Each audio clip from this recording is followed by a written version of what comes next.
all this talk about what people expected of a Messiah, of a leader, not to be a servant leader.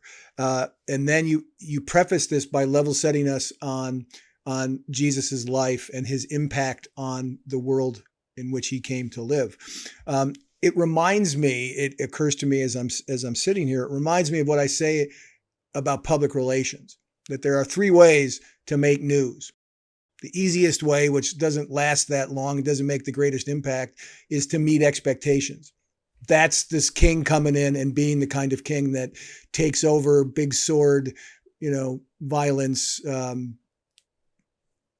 getting his way.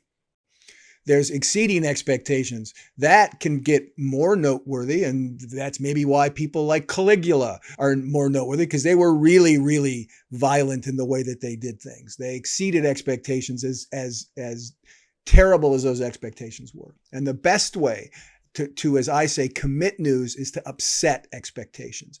And what you described as the growth of the world after Jesus was on the scene, he upset expectations. That was not what people expected. A servant leader was not what people expected. And look at the impact that had. Look at the quote unquote news, the good news that made for the world we live in.